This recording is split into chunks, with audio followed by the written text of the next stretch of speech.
Everyone, welcome back to my channel study with me में। आज का हमारा टॉपिक है fraction.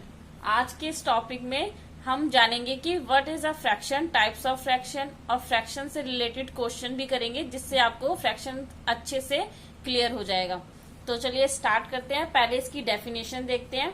A fraction is a part of a whole, it's represent one और more equal parts of a whole object. देखिए यहाँ पे मैंने एक सर्कल बनाया है जिसको मैंने 4 पार्ट में बांटा है। यानी कि फ्रैक्शन होता है जब हम किसी ऑब्जेक्ट को इक्वल पार्ट में बांट देते हैं, विभाजित कर देते हैं, तो उसमें से जो हम एक पार्ट लेते हैं वो उसका फ्रैक्शन होता है। जैसे कि मैंने एक गोल रोटी है, आप इसको 4 भागों में बांट दिया है। तो एक में जो इसका रेड पोर्शन जो कलर कर रखा है, जो पोर्शन मैंने कलर कर रखा है रेड से, वो इसका 1/4 हिस्सा है। यानी कि टोटल कितने हिस्से हुए? 4 में से मैंने एक में कलर कर रखा है। फ्रैक्शन को हम हिंदी में भिन्न भी कहते हैं। अब हम दूसरा पार्ट देखेंगे। दूसरा पार्ट में मैंने जो है 2 पोर्शन में कलर कर रखा है, तो इसकी जो भिन्न बनेगी यानी कि इसका फ्रैक्शन होगा 2/4 यानी कि 2/4। अगली में 3 में कर रखा है तो 3/4, और अगला पूरा मैंने कलर कर रखा है तो 4/4। तो इसमें देखिए जो हमारा 3/4 होता है, यानी कि एक फ्रैक्शन ले लिया, तो ऊपर वाला जो हमारा अपर जो नंबर होता है, टॉप पे जो नंबर होता है, हम उसे न्यूमरेटर कहते हैं, और जो लोअर पार्ट होता है यानी कि बॉटम में जो नंबर होता है, हम उसे डिनोमिनेटर कहते हैं। और जिसमें ये आप इस लाइन देख रहे होंगे, हम जिसे बांट रखा है 3/4, तो ये जो लाइन है वे फ्रैक्शन बार कहलाता है, यानी कि जिसे हम डिवीजन बार भी कहते हैं। तो अ fraction is also a part of set. ऐसा नहीं है कि हमने कोई एक ऑब्जेक्ट है उसको बांट दिया 4 भागों में या 3 भागों में या 8 भागों में, तो वही इसका उसका फ्रैक्शन कहलाता है। नहीं, हम फ्रैक्शन को समूह में, सेट के रूप में भी देखते हैं। जैसे कि मैंने यहाँ पे 4 फ्लावर्स जो बनाया है, 4 फूलों का एक समूह बनाया है, जिसमें से मैंने 3 फूलों में रेड कलर करा है और एक में जो है पिंक कलर कर रहा है। तो मैं इसे कह सकती हूँ 3 are red flower and 1 are pink. 3/4 जो हिस्सा है ऑफ द सेट का जो है वो कितना है? रेड कलर का है। तो यहाँ पे हमारी जो भिन्न बनेगी वो 3/4 भिन्न बनेगी। ईच फ्रैक्शन, हम हर फ्रैक्शन को इज रिटर्न इन टॉप और बॉटम। हम हर फ्रैक्शन को टॉप और बॉटम के रूप में लिखते हैं। जो टॉप होता है वो मैं आपको बता चुकी हूँ, न्यूमरेटर कहलाते हैं, और जो बॉटम हिस्सा होता है उसे हम डिनोमिनेटर कहते हैं। जो फ्रैक्शन होता है उसको हम p/q के रूप में लिखते हैं, जैसे 3/4, 1/2, 6/7, 8/9। तो इसमें q जो होता है ना, वो कभी भी 0 नहीं होता। अगर मैंने 2 लिखा है तो 2 भी एक फ्रैक्शन है, क्योंकि 2 के नीचे अगर q कुछ भी नहीं है तो जो उसमें q होगा वो 1 होगा। लेकिन q कभी भी 0 नहीं होता, क्योंकि हमारा जो q होता है वो होल पार्ट को रिप्रेजेंट करता है। जो टोटल पार्ट होता है वो रिप्रेजेंट करता है। और तो टोटल पार्ट तो में से हम डिवाइड कर नहीं, 0 से तो डिवाइड कर नहीं सकते, इसलिए 0 ये कभी नहीं होता। ठीक है, तो Q हमारा जो है वो total number of equal part होता है, जो 0 नहीं हो सकता। हम फ्रैक्शन से रिलेटेड क्वेश्चंस देखते हैं। तो हमारा पहला क्वेश्चन है, right the fraction for shaded part. आपको इस शेडेड पार्ट की भिन्न लिखनी है। तो आप पहली पिक्चर देखेंगे तो पहली पिक्चर में जो है मैंने इसको कितने भागों में बांट रखा है? 4, और वो भी बराबर इक्वल पार्ट में बांट रखा है। तो हमारा जो इक्वल पार्ट होगा वो नीचे लिखेंगे हम 2 नहीं 4 लिखेंगे, क्योंकि हमने इसे 4 भागों में बांटा है, जिसमें से मैंने एक भाग में कलर कर रखा है ग्रीन। तो इसका ग्रीन कलर वाला भाग होगा हमारा 1/4।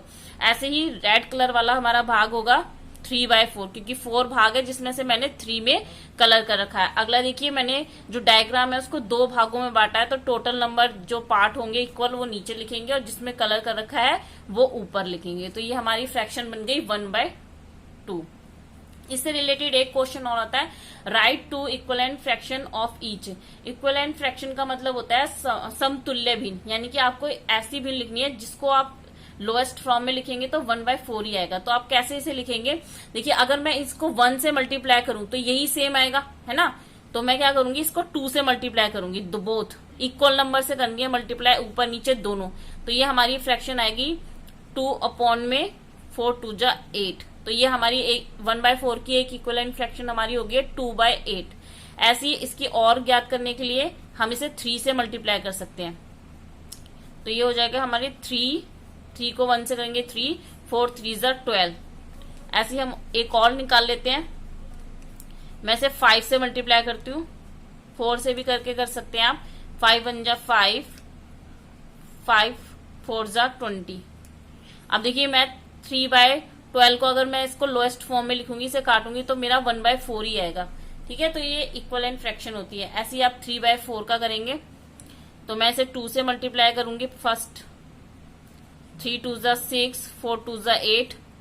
फिर मैं ऐसे करूंगी 3 से, 3 3 जा 9, 4 3 जा 12। फिर 4 से करूंगी, 4 3 जा 12 और 4 3 जा 12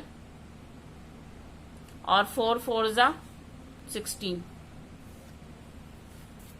हमारा अगला क्वेश्चन है reduce 14/20 to the lowest form.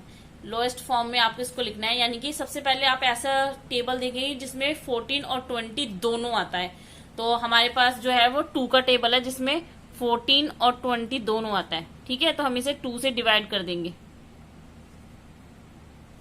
तो 2 के टेबल में जो 14 होता है वो 7 पे आता है और 20 जो है वो 10 पे आएगा। देखिए हमारा 7/10 आ गया। अब कोई ऐसी संख्या नहीं है जिसके टेबल में ये दोनों आए, 7 और 10 दोनों आए, तो ये सबसे लोएस्ट फॉर्म होगा। इससे ज्यादा हम इसको और सिंपल रूप में नहीं लिख सकते। अगला क्वेश्चन फ्रैक्शन से रिलेटेड आता है, अरेंज द असेंडिंग ऑर्डर। यानी कि आपको ये जो दे रखे हैं नंबर्स, आपको इन्हें ना असेंडिंग ऑर्डर में लिखना है। आप अगर ध्यान से देखेंगे तो इनके डिनोमिनेटर बिल्कुल सेम है, 4 4 4 ही है। तो ये आपके लिए इजी क्वेश्चन है। असेंडिंग ऑर्डर का मतलब होता है कि आप बढ़ते क्रम में लिखें। तो हम सबसे पहले बढ़ते क्रम में लिखेंगे तो सबसे छोटा पहले लिखेंगे। उल्टा होता है, बढ़ते क्रम में लिखते हैं तो छोटा पहले और घटते क्रम में लिखते हैं तो बड़ा पहले। तो असेंडिंग ऑर्डर लिखना है, हमें बढ़ते क्रम में लिखना है, तो हम इसे सबसे छोटा पहले लिखेंगे 3/4, फिर 5/4, फिर 7/4 और फिर 8/4। ये देखिए हमारा असेंडिंग ऑर्डर में लग गया। अब ये अगली संख्या है, इसे भी हमें असेंडिंग ऑर्डर में लगाना है। लेकिन आप देखेंगे इसमें जो हमारा डिनोमिनेटर है वो इक्वल नहीं है, सेम नहीं है। जब हमारा डिनोमिनेटर इक्वल ना हो तो हम क्या करेंगे, हम ना इन नीचे वाले सभी डिनोमिनेटर का ना वो एलसीएम निकाल लेंगे। देखिए हम एलसीएम कैसे निकालेंगे, ये जो नीचे की जितनी भी संख्या है उसको आप ऐसे लिख लें। इस तरीके से आप एलसीएम निकालेंगे। तो आपको जो शुरुआत करनी है वो 2 से करनी है और आपको ना बढ़ते क्रम में नंबर का इस्तेमाल करना है। ऐसा नहीं है कि पहले अगर मैं 8 से कर दूं, 8 से हो रहा है, फिर 5 से कर दूं, ऐसा नहीं है। स्टार्टिंग 2 से करनी है। अगर 2 से नहीं होता है, 2 के टेबल में ये नंबर्स नहीं आते हैं, तो हम अगले नंबर पे जाएंगे। तो हमारे 2 के टेबल में 4 आता है 2 पे, 8 आता है 4 पे, 5 नहीं आता तो 5 का 5 लिख देंगे, 2 आता है 1 पे। अगेन हम 2 से करेंगे क्योंकि 2 के टेबल में अभी नंबर्स आ रहे हैं। 2 आता है 1 पे, 4 आता है 2 पे, 5 नहीं आता है और 1। हम जब तक करते रहेंगे जब तक हमें सारे 1 1 ना मिल जाए। अगेन 2 से करेंगे। देखिए हमारा ये हो गया। अब 2 के बाद 3 का टेबल आता है, 3 में ये कुछ नहीं आएगा, 5 नहीं आता, 4 में भी नहीं आता, 5 के टेबल में 5 आता है तो हम 5 कर लेंगे। अब देखिए मेरे नीचे 1 1 सारे आ गए हैं, तो मेरा एलसीएम होगा 2 × 2 × 2 × 5, 2 2 जा 4, 4 2 जा 8, 8 5 जा 40।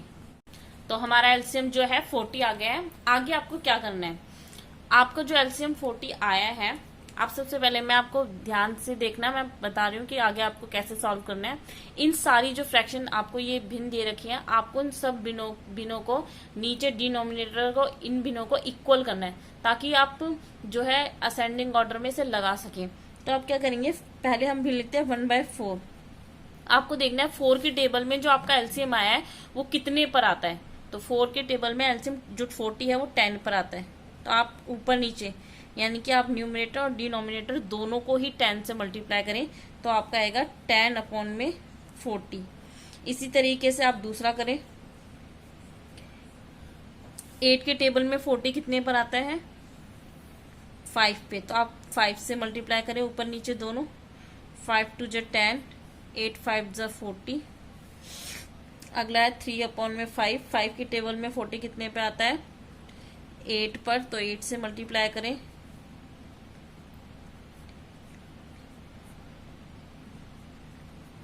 अगला आपकी अगली संख्या लेंगे 7/2। 2 के टेबल में 40 कितने पे आता है? 20 पर, तो 20 से मल्टीप्लाई करें।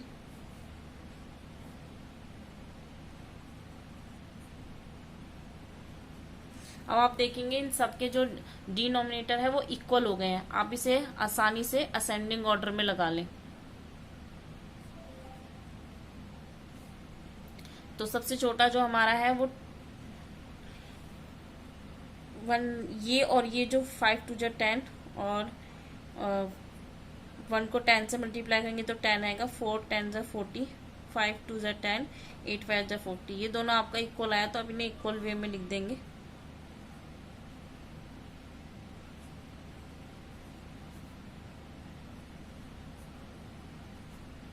फिर 24/40, 140/40। इसका वास्तविक रूप में जो संख्या दे रखी थी उसको लगाएंगे। 1/4, 2/8, 3/5, 7/2। तो ये जैसी थी वैसी रख दिया क्योंकि ये असेंडिंग ऑर्डर में ही लगी हुई थी। तो आई होप आपको ये समझ में आ गया होगा कि आपको ये कैसे सॉल्व करना है। इसी तरह से अगला क्वेश्चन है अरेंज इन डिसेंडिंग ऑर्डर। जैसे असेंडिंग ऑर्डर में आपने बढ़ते क्रम में लिखना था, आरोही क्रम जिसे हम इंग्लिश में कहते हैं, ऐसे ही डिसेंडिंग ऑर्डर में आपको घटते क्रम में लिखना है जिसे हम हिंदी में अवरोही क्रम कहते हैं। तो डिसेंडिंग ऑर्डर में आप कैसे लिखेंगे? तो इसमें तो देखिए आप ध्यान से, इसके भी सबके डिनोमिनेटर सेम है तो हमें इसमें एलसीएम निकालने की आवश्यकता नहीं होगी। हम इसे लिख लेंगे। सबसे बड़ा हमारा 9/6 है, फिर 4/6, 2/6, 1/6। तो इस तरीके से डिसेंडिंग ऑर्डर में लग गया।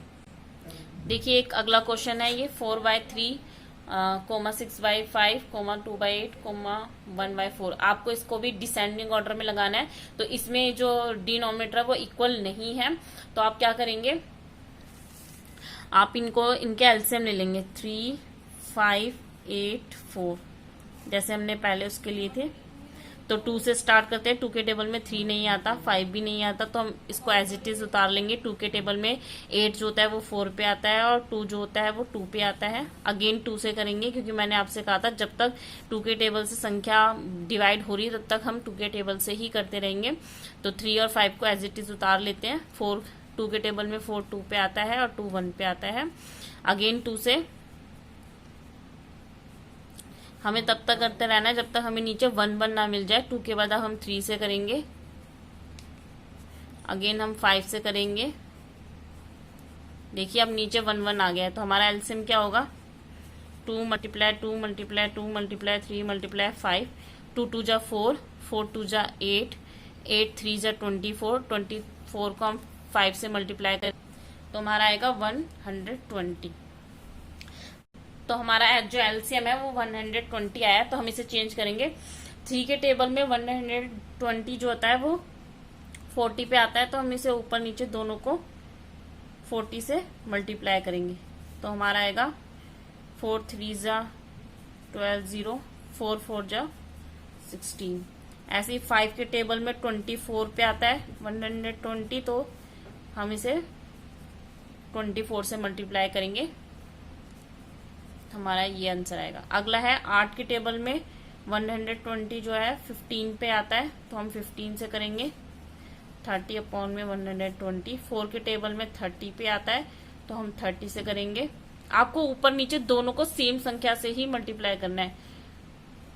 देखिए अब आपको ये 4 डिजिट जो है वो इक्वल मिल गया। इनके सबके डिनोमिनेटर जो है वो इक्वल है, 120 है।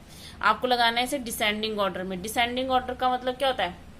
घटते क्रम में लगाना है, यानी कि आपको सबसे बड़ी संख्या पहले लगानी है। तो सबसे बड़ी आपकी क्या है? 160/120 जिसे हम 4/3 कहेंगे।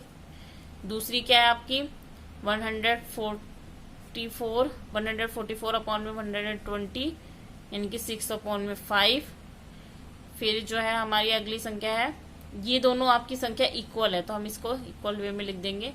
30/120 यानी कि 2/8 और 30 अपॉन में 120 यानी कि 1/4। ठीक है, क्योंकि 2/8 है, अगर आप इसे सिंपलेस्ट करेंगे, आप लोएस्ट फॉर्म में लिखेंगे तो ये 1/4 ही आएगा आपका, इसे इक्वल आ रहा है। अगला क्वेश्चन हमारा पुट द साइन, आपको साइन लगाना है, कौन सी संख्या बड़ी है, इक्वल है, या इस चीज का साइन लगाना है आपको। तो यहाँ पे मैं एक और एग्जांपल ले लेती हूँ। तो देखिए ये दोनों तरफ सेम है, तो हम तो इसमें इक्वल का निशान लगाएंगे। ठीक है, अब ये चीज ध्यान से देखिए, जब आपकी किसी संख्या का डिनोमिनेटर सेम हो, ठीक है, ये ध्यान से सुनने की बात है कि जब आपकी भिन्न वाली फ्रैक्शन का डिनोमिनेटर जब सेम होता है, यानी कि डिनोमिनेटर मतलब हर सेम होता है, तो जिस संख्या का अंश न्यूमरेटर बड़ा होगा वो भिन्न बड़ी होगी। तो 6 बड़ा है तो 6 ये बड़ी है। ठीक है, अगर अंश हर जो सेम होता है तो अंश जो बड़ा होगा वो संख्या बड़ी होगी। जब डिनोमिनेटर जो होता है सेम होता है तो जो न्यूमरेटर बड़ा होगा वो संख्या बड़ी होगी। अब ऐसे देखते हैं, जिसका अंश इक्वल हो यानी कि न्यूमरेटर इक्वल हो, तो जिसका डिनोमिनेटर हर छोटा होगा वो संख्या बड़ी होगी। और इसमें तो इक्वल का निशान लगा दिया। अब इसमें ना तो हमारा न्यूमरेटर सेम आ रहा है और ना ही डिनोमिनेटर सेम आ रहा है, तब हम क्या करें, तब हम एलसीएम निकालेंगे। 5 और 2 का एलसीएम जो है वो 10 आएगा, तो हम इसको चेंज कर लेते हैं। 3 और 5 के टेबल में जो 10 आता है वो कितने पे आता है, 2 पे। ऐसे इसको चेंज करेंगे, 4 के टेबल में 5 पे आता है। 3 2 जा 6, 5 2 जा 10, 5 4 जा 20, 5 2 जा 10। अब देखिए, अब आप दोनों का जो है डिनोमिनेटर सेम आ गया, तो आप बता सकते हैं कि कौन सी भिन्न बड़ी है। तो जिसका अंश बड़ा होगा, जिसका न्यूमरेटर बड़ा होगा वो भिन्न बड़ी होगी, तो ये भिन्न बड़ी है। तो कितनी आसानी से आप ये बता सकते हैं इसमें। अगला क्वेश्चन है हमारा, क्वेश्चन नंबर 7 है, shaded the part according to given fraction. जो आपको फ्रैक्शन दे के उसके अकॉर्डिंग आपको इसमें पार्ट को शेड करना है। तो आप देखिए 1/2 दे रखा है, यानी कि मैं इस पूरे जो हमारा एक फिगर दे रखी है उसको हाफ पार्ट में कर लूं। मैं इसको ऐसे भी हाफ कर सकती हूँ, इस तरीके से भी हाफ कर सकती हूँ, इस तरीके से भी हाफ कर सकती हूँ। तो मैं इसको ऐसे हाफ पार्ट, और इसमें हाफ में यानी कि एक है उसका हाफ भाग आपको शेडेड करना है। तो ये मैंने हाफ पोर्शन, इस तरीके से भी आप शेड कर सकते हैं, पूरा कलर से फिल भी कर सकते हैं। अगला है 2/5 में, यानी कि आपको इसको कितने भागों में बांटना है, 5 में। तो 1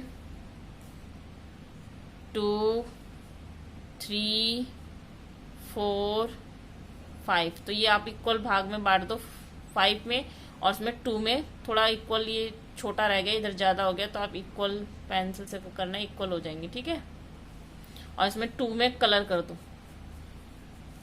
5 में से 2 में आपने कलर कर लिया। अगला है 2/3, तो यानी कि आपको 3 भाग में बांटना है, और जिसमें से आपको जो ऊपर दे रखा है, जितना हमारा न्यूमरेटर होता है, जितना नीचे डिनोमिनेटर देखा है उतने पोर्शन में आपको बांटना है, और जितना न्यूमरेटर होता है उतने पोर्शन में आपको कलर करना है। 2/4 है तो हम इसे 4 भाग में बांट देंगे, और 2 में फिर हम कलर कर देंगे।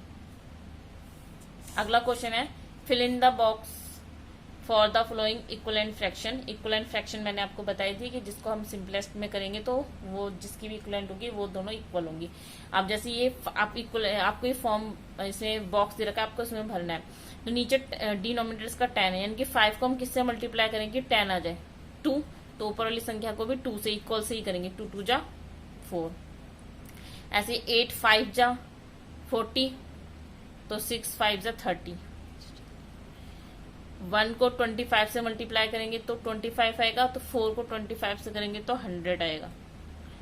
अब 3 को 2 से करेंगे तो 4 आएगा, सॉरी 2 को 2 से करेंगे तो 4 आएगा, तो 3 को 2 से करेंगे तो 6 आएगा।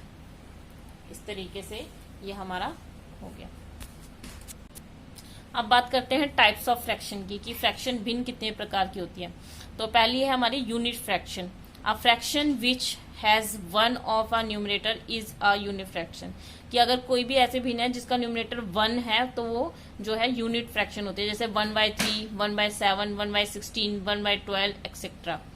ऐसे हम लाइक फ्रैक्शन की बात करते हैं। लाइक फ्रैक्शन होता है fraction with the same denominator are called like fraction. Example, जिसके डिनोमिनेटर आपने पीछे क्वेश्चंस देखे थे जिसमें हमने असेंडिंग और डिसेंडिंग ऑर्डर में किए थे, तो उसमें जिसके भी डिनोमिनेटर जो होते हैं वो इक्वल हो, जैसे इसमें 5 है, 2/5, 1/5, 6/5, 12/5, तो ये सारे जो होते हैं जिसमें डिनोमिनेटर इक्वल होगा वो लाइक फ्रैक्शन कराएगी।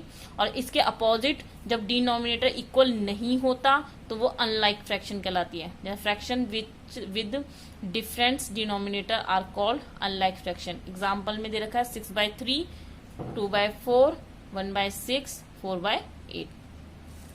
तो हमारे 3 फ्रैक्शन हो गए, unit fraction, like fraction, unlike fraction.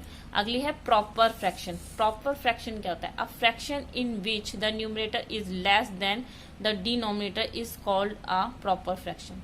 यानी कि जब आपका जो न्यूमरेटर है वो डिनोमिनेटर से कम हो, अंश आपका बड़ा हो और अंश आपका जो है वो छोटा हो और हर बड़ा हो। ठीक है, अंश छोटा हो यानी कि न्यूमरेटर आपका छोटा हो और डिनोमिनेटर बड़ा हो।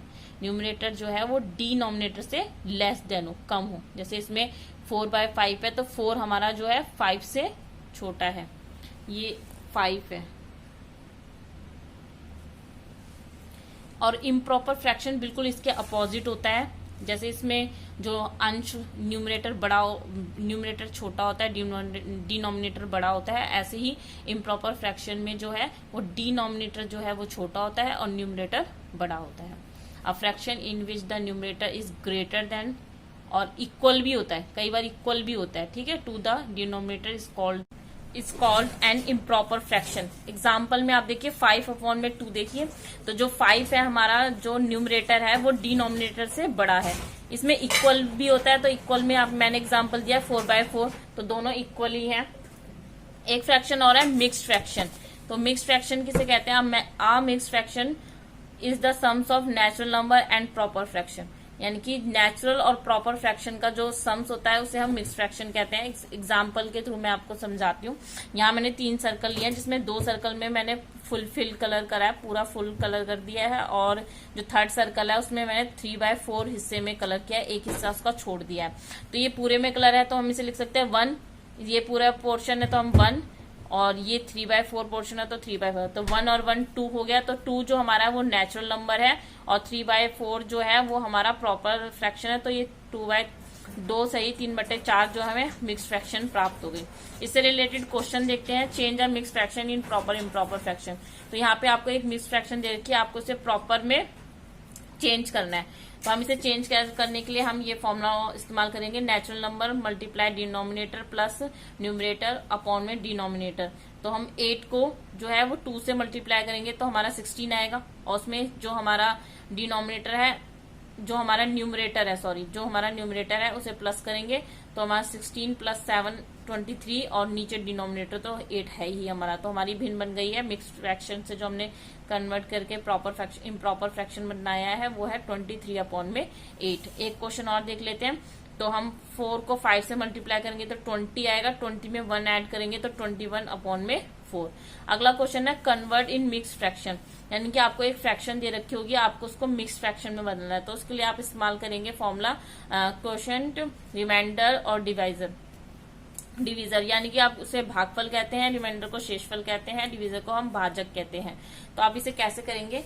आप भाग करेंगे 19, ऊपर जो हमारा न्यूमरेटर है उसको अंदर लिखेंगे, जो डिनोमिनेटर है उसे बाहर लिखेंगे। 7 के टेबल में 19 नहीं आता तो 7 2 जा 14 लेंगे और इसे माइनस करेंगे तो रिमाइंडर हमारा 5 बचेगा।